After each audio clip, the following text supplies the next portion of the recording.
اعوذ باللہ من الشیطان الرجیم بسم اللہ الرحمن الرحیم نزاعۃ للشویٰ۔ کل پچھلے آیت میں بات چل رہی تھی کہ جو لوگ مجرم ہوں گے، گنہگار ہوں گے، ان کی یہ خواہش ہوگی کہ اپنے آپ کو بچانے کے لیے اپنے بیٹا کو، بیوی کو اور ان رشتہ داروں کو جو ان کو ٹھکانہ دیتا تھا، ان سب کو ہم فدیہ میں دے کر کے اپنے آپ کو کیا ہے، عذاب سے بچا لیں۔ تو اللہ تعالیٰ نے اس کا جواب دیا کہ کلا، ہرگز ایسا نہیں ہو سکتا ہے کہ ایک دوسرے کا گناہ تمہارے اوپر کیا ہے، دے دیا جائے۔ اب آگے فرما رہے ہیں کہ لظیٰ، انہا لظیٰ، جو بہت ہی خطرناک اور بہت ہی دہکتی ہوئی آگ ہے، اس کے اندر ان مجرموں کو کیا ہے، ڈالا جائے گا۔ اور آگے فرما رہے ہیں کہ نزاعۃ للشویٰ، وہ ایسی آگ ہوگی جو ہمارے بدن کے اوپر جو کھال ہے اس کو بھی اتار دے گی۔ یعنی ابھی جو ہے سمجھیے کہ دور ہی میں ہے اس آگ کی تپش، اور جب اس کے اندر جائیں گے تو ہمارے بدن کے جتنے بھی کھال ہیں، جس کو ہم لوگ چمڑا کہتے ہیں، وہ سمجھیے کہ بالکل اچھے طریقے سے جو نکل جائے گا، پورا اتر جائے گا، ایسی آگ ہوگی۔ اب آگے فرما رہے ہیں کہ تدعو من ادبر وتولی، اور ان تمام لوگوں کو یہ آگ بلائے گی جو دنیا کے اندر حق بات کو سن کر بھی پیٹھ پھیرتا تھا اور منہ کو بھی پھیرتا تھا۔ کیا ہے، ایک ہوتا ہے پیٹھ پھیرنا بھی اور منہ کو بھی پھیرنا، یعنی کہ پیٹھ تو پھیر ہی دیا ہے اور زبان سے بھی کہہ رہا ہے کہ ہم اس کو نہیں مانتے ہیں، اس سے ہوتا ہے منہ کو پھیرنا۔ تو ان دنیا کے اندر جتنے بھی لوگ ہیں، جو لوگ بھی کفر اختیار کر لیے ہیں اور ان کے پاس حق بات پہنچنے کے باوجود بھی کیا ہے، حق بات اور صحیح بات پہنچنے کے باوجود بھی پیٹھ کو بھی پھیر لیا اور منہ سے بھی کہہ دیا کہ ہم اس کو نہیں مانتے ہیں، ان تمام لوگوں کو جہنم کی آگ کیا ہے، اپنی طرف بلائے گی۔ اب آگے فرما رہے ہیں کہ وجمع فاوعى، اور ان لوگوں کو بھی جو مال دنیا کے اندر اکٹھا کر کے رکھتا تھا اور سید کر کے، تہ کر کے رکھتا تھا، گن کر کے، کہ جو ہے کوئی مال جو ہے، پیسہ جو ہے ختم نہ ہو جائے، ان کو بھی اللہ تعالیٰ کل قیامت کے دن، یعنی ان لوگوں کو بھی جہنم کیا ہے، اپنی طرف کھینچے گا، بلائے گی۔ اس سے پتہ چلتا ہے کہ اللہ نے جو مال دیا ہے اس مال کا حق جو ہے غریبوں پر کیا ہے، حق بنتا ہے۔ تو ہمیں اللہ نے مال و دولت دیا ہے، صاحب مال والے ہیں، تو ان کا جو زکوٰۃ بنتا ہے وہ تو زکوٰۃ دینا ہی ہے، وہ تو حق ہے ہمارا۔ لیکن زکوٰۃ کے علاوہ اور بھی جو ہے اپنے جو نفلی صدقات جس کو کہتے ہیں، وہ بھی ہمیں دینا چاہیے۔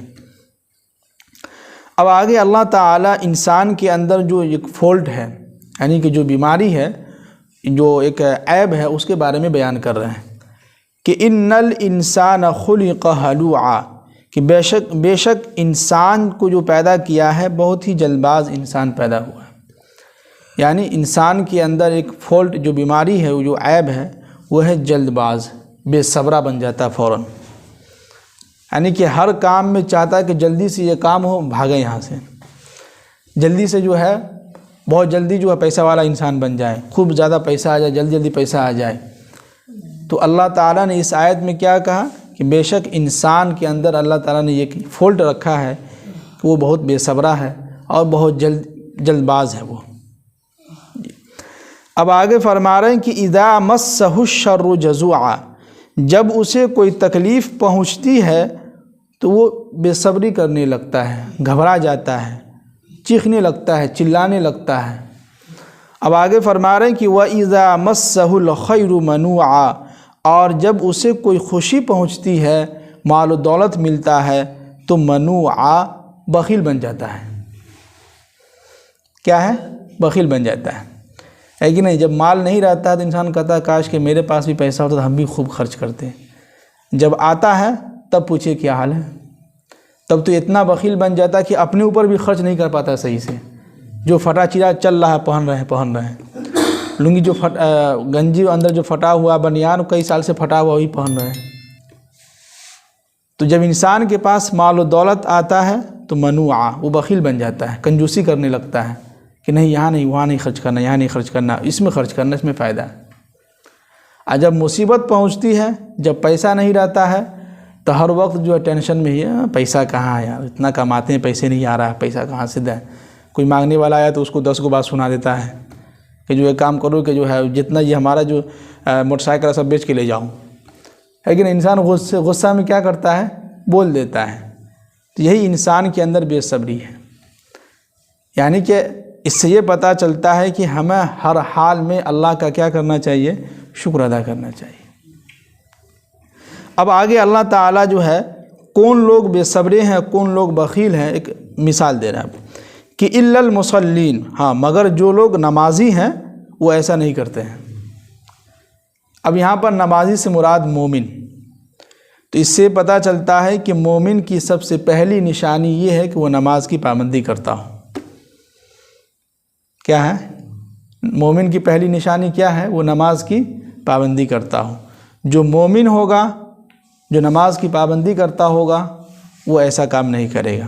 جب اس کے اوپر کوئی مصیبت آئے گا تو صبر کے ساتھ اللہ سے کیا کرے گا، مدد مانگے گا، اور جب اللہ اس کو دے گا مال و دولت کوئی بھی چیز تو بخیلی نہیں کرے گا، وہ خرچ کرے گا۔ اس لیے اللہ تعالیٰ نے فوراً جو الا کا لفظ لایا ہے، کاٹ دیا ہے، الا المصلین، مگر جو لوگ نمازی ہیں، مگر جو لوگ مومن ہیں وہ ایسا نہیں کرتے ہیں۔ وہ کیا ہے، وہ ایسا نہیں کرتے ہیں۔ اب ان کی صفات بیان کر رہے ہیں کہ الذین هم فی صلاتہم دائمون، جو ہمیشہ اپنی نمازوں کو اچھی طریقے سے یعنی نماز کی پابندی کرتے ہوں، نماز پر قائم رہتے ہوں۔ اب یہاں پر دائمون سے مراد یہ ہے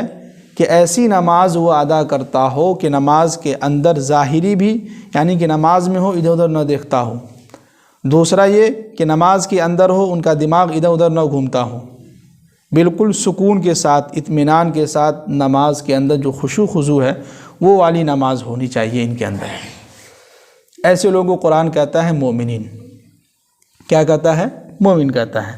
تو دائمون سے مراد یہاں پر کیا ہے کہ نماز کے اندر بالکل متوجہ ہو کر کہ انی وجہت وجہی للذی فطر السماوات والارض حنیفا وما انا من المشرکین، بالکل اللہ کی طرف متوجہ ہو کر نماز کے اندر کوئی غلط خیالات بھی نہیں آنی چاہیے، اور نماز کے اندر ادھر ادھر دیکھنا بھی نہیں ہے، غلط بات سوچنا بھی نہیں ہے، بالخشوع یعنی کہ خشوع اور خضوع کے ساتھ نماز ادا کرے، ہر رکن کو اچھے طریقے سے کیا کرے، ادا کرے۔ اگر امام کے پیچھے ہیں تو امام کے تابع ہو کر چلیں، کہ ایسا نہیں کہ ابھی امام صاحب رکوع سے اٹھے ہیں، سجدہ کے لیے ابھی جو جھکے بھی نہیں ہیں، کچھ لوگ پہنچ گئے سجدہ میں، کیا ہے، پہنچ گئے پہلے ہی، حالانکہ آپ امام کے تابع ہیں، تو پھر امام رکھے کیوں ہم لوگ، ہے کہ نہیں؟ امام کو آگے رکھا کیوں جاتا ہے کہ ہم امام کے تابع ہو کے چلیں گے، پہلے امام جائے گا پھر ہم جائیں گے، پہلے امام کہیں گے اللہ اکبر پھر ہمیں جانا ہوگا، اس سے پہلے ہمیں جو ہے سیدھے طریقے سے کیا کرنا ہوگا، کھڑے رہنا ہوگا، جب تک آپ سبحان ربنا لک الحمد کہیے۔ اب آگے فرما رہے ہیں کہ والذین فی اموالہم حق معلوم، اور ان کے مال میں ایک متعین حق معلوم ہے، ایک متعین جو مال ہے ان کا ایک حق ہے، یعنی ان کے مال میں جو حق بنتا ہے غریبوں کا، وہ جانتے ہیں کہ اس ہمارے پاس جو مال ہے اس میں کتنا زکوٰۃ نکلتا ہے سال کا، وہ خوشی خوشی ادا کرتا ہوں، وہ کیا ہو، خوشی خوشی ادا کرتا ہوں، وہ یہ نہ سمجھے کہ ہم نے احسان کیا ہے کسی کو صدقہ دے کر، زکوٰۃ دے کر، نہیں، بلکہ یہ سمجھے کہ اس مال میں ان کا حق تھا، اس لیے ہم نے اس مال کو کیا، اللہ کے راستے میں غریبوں پر ہم نے خرچ کر دیا۔ جی اب آگے فرما رہے ہیں کہ للسائل والمحروم، اب یہاں پر دو لوگوں کا تذکرہ کیا ہے کہ ان لوگوں کو بھی مال دینا ہے، للسائل جو مانگنے والے آتے ہیں ان کو بھی مال دینا ہے، اور والمحروم، محروم ایسے لوگوں کو کہتے ہیں کہ جو ضرورت مند ہے، واقعی میں ان کو ضرورت ہے لیکن وہ آپ کے سامنے ہاتھ نہیں پھیلا سکتا ہے، وہ بول نہیں سکتا، اس کے اندر غیرت ہے بھی، زندہ ہے، تو ایسے لوگوں کو بھی مال دینا ہے ہمیں۔ ایک ہوتا ہے للسائل محروم، یعنی للسائل مانگنے والے، جو ہمارے سامنے منہ کھول دیتا ہو کہ ہمیں کچھ چاہیے، پیسے آپ ہمیں دے دیجیے، ہم آئے ہیں فلاں جگہ سے۔ ایک وہ لوگ ہیں بستی میں، علاقے میں، جو بہت غیرت مند ہیں، نمازی ہیں، کم کماتا ہے لیکن ان کو ضرورت ہے، اس لیے کہ اب آپ کہیں کہ کیسے معلوم ہوگا کہ فلاں انسان کو ضرورت ہے، تو ظاہر سی بات ہے کہ ہم اور آپ بستی میں رہتے ہیں، ایک ہی جگہ رہتے ہیں، تو کسی نہ کسی کے ذریعے سے معلوم ہو ہی جاتا ہے کہ فلاں کے گھر میں کچھ پریشانی چل رہی ہے یا ان کے گھر میں اس چیز کی ضرورت ہے، تو آپ جو ہے چپکے سے ان کے گھر میں جا کے پہنچا دیں۔ تو ان کو بھی اس مال میں کیا ہے، اس مال میں سے دینا ہے، گن کر کے نہیں رکھنا ہے، بلکہ ان کو بھی دینا ہے۔ جو مانگنے والے آتے ہیں ان کو تو دینا ہی ہے، اور جو نہیں مانگنے کے لیے آ رہے ہیں والمحروم ہیں، ان تک بھی یہ جو ہے پیسہ ان کو پہنچانا چاہیے ہم لوگوں کو۔ اب آگے فرما رہے ہیں کہ والذین یصدقون بیوم الدین، اور جو یہ مومن ہے وہ قیامت کے دن کو سچ مانتے ہیں، جھوٹا نہیں سمجھتے ہیں۔ مومنین کی صفات یہ بھی ہے کہ وہ قیامت کے دن پر کیا ہے، یقین رکھتے ہیں، ان کو پختہ یقین ہے کہ قیامت کیا ہوگی، قائم ہوگی، روز محشر میں سب لوگوں کو جمع ہونا ہے، وہاں حساب کتاب ہوگا۔ تو اب جس انسان کے اندر یہ خیالات ہوگا تو وہ انسان کیا ہے، نیک اعمال کرے گا، ہے کہ نہیں؟ اب جس انسان کو پتہ ہے کہ ہم کو صبح 9 بجے نکلنا ہے کام پر، تو کیا وہ انسان 10 بجے تک سوئے رہے گا؟ بالکل نہیں سوئے گا۔ اس سے اور زیادہ آسان مثال لیجئے کہ اگر مان لیجئے کہ ہمارا جو ہے بیتیا سے انٹرسٹی جو ہے صبح 4:55 یا 52 پر ہے، اب کیا وہ انسان 5 بجے تک سوئے رہے گا؟ 3 بجے اٹھے گا، وہ کیا ہے 3 بجے اٹھے گا، نہا سنا کے تیار ہوگا، اچھا سے اچھا لباس پہنے گا، خوشبو لگائے گا، اور ٹرین کے ٹائم سے آدھا گھنٹہ پون گھنٹہ پہلے پہنچ جائے گا، اس لیے کہ اس کو فکر ہے، بھائی پیسہ لگا ہے، ٹکٹ بنائے ہیں، ہم کو جانا ہے فلاں جگہ پر۔ اسی طرح جو مومن بندہ ہوگا، جن کے اندر اللہ کا ڈر ہوگا، خوف ہوگا، ان کو یقین ہے کہ بھائی ہمیں آخرت میں منہ دکھانا ہے اللہ کو، کیا ہے، ان کو یقین ہے، معلوم ہے کہ بھائی قیامت آئے گی، ان کے دل میں اللہ کا ڈر ہے کہ نہیں جہنم بہت خطرناک چیز ہے، جہنم کا عذاب بہت سخت ہے، تو وہ انسان سوئے گا کبھی؟ وہ انسان ہمیشہ اللہ کو یاد کرے گا، نہیں ہمیشہ تو کم سے کم اتنا تو ضرور کرے گا کہ وہ 5 وقت کی نماز کی کیا کرے گا، پابندی تو ضرور کرے گا، وہ ہے کہ نہیں؟ جی اب آگے فرما رہے ہیں کہ والذین هم من عذاب ربهم مشفقون، اور یہ وہ لوگ ہیں جو ہمیشہ اپنے رب کے عذاب سے جو ہے ڈرے رہتے ہیں، سہمے رہتے ہیں، ہے کہ نہیں؟ جو مومن ہوں گے وہ ہمیشہ وہ ڈرے گا کہ بھائی اللہ کا عذاب بہت سخت ہے، ایک نماز کے چھوٹنے پہ کتنا گناہ ہے کہ نہیں؟ کوئی لوگ کہتے ہیں کہ نماز کی فضیلت بیان کیجیے، نماز کی کیا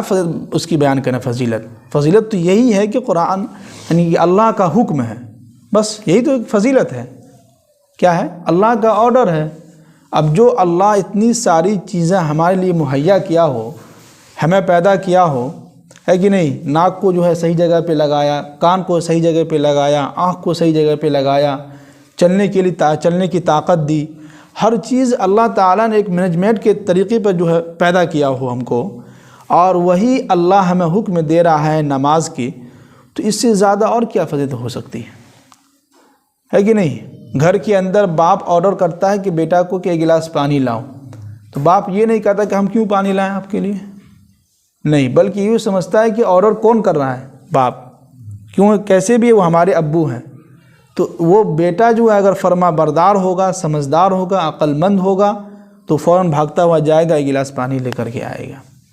اب یہ کوئی یہ کہے کہ بھائی 1 گلاس پانی کی جو فضیلت ہے وہ بیان کریں تب جا کے پانی پلائیں، یہ ہو سکتا ہے؟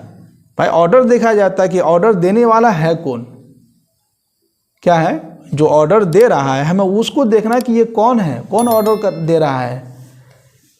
تو اللہ جو آرڈر دے رہا ہے، اس سے زیادہ اور کیا اس کی یہ ہو سکتی ہے، فضیلت ہو سکتی ہے۔ باقی اس کی وعیدیں، اس کے بارے میں نماز کے چھوڑنے کی بہت ساری وعیدیں ہیں، اور نماز کی پابندی کرنے کی بہت ساری فضیلتیں ہیں۔ ہم تو یہی سمجھتے ہیں کہ قرآن جگہ جگہ پہ کہتا ہے کہ میرے بندو یہ میرا حکم ہے، تم نماز ادا کرو، بس ہمیں کرنا ہوگا، ہمیں اس میں کوئی جو ہے سوال جواب کرنے کی اللہ تعالیٰ سے کوئی ضرورت نہیں ہے۔ کیوں بھائی؟ اللہ کا حکم ہم کریں گے، اب ہمارا من کرے یا نہ کرے یہ آپ کی مرضی ہے کہ نہیں؟ اللہ نے ہمیں عقل دیا، سب کچھ دیا، صحیح سلامت ہیں، تو ہم خود سوچیں کہ اللہ نے اتنی ساری چیزیں ہمیں دی ہیں،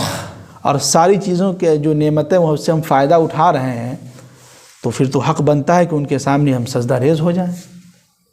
کیا ہے، ان کے سامنے کیا کریں، سجدہ ریز ہو جائیں۔ تو اتنے سارے آیت میں اللہ تعالیٰ جو ہے سمجھیے کہ مؤمنین کی صفات بیان کر رہے ہیں۔ تو کوشش یہ کریں کہ ہم لوگ مومن بنیں۔ مسلمان تو ہیں ہی، اللہ کا شکر ہے سب لوگ مسلمان ہیں ہی ہیں، پوری دنیا میں کتنی بستی میں سب لوگ مسلمان ہیں، لیکن اللہ کا شکر دیکھیے کتنی تعداد ہے۔ تو مسلمان تو ہیں ہی ہیں، لیکن مومن بننے کی کوشش کریں، اپنے اندر پیدا کریں۔ جب بھی کوئی مصیبت آئے، پریشانی آئے، گھبرانا نہیں ہے، لوگوں کے سامنے رونا نہیں ہے، اللہ کے سامنے روئیں، ہے کہ نہیں؟ کیا ہے؟ اللہ کے سامنے روئیں۔ اور جب کوئی خوشی پہنچے تو اس پر اللہ کا شکر ادا کرنا ہے، تکبر نہیں کرنا ہے، اترانا نہیں ہے، بخیل نہیں بننا ہے، کنجوسی نہیں کرنا ہے، بلکہ لوگوں کے اوپر بھی جو غریب ہے ان کے اوپر بھی خرچ کرنا ہے۔ اللہ تعالی ہم سب کو عمل کرنے کی توفیق نصیب فرمائے۔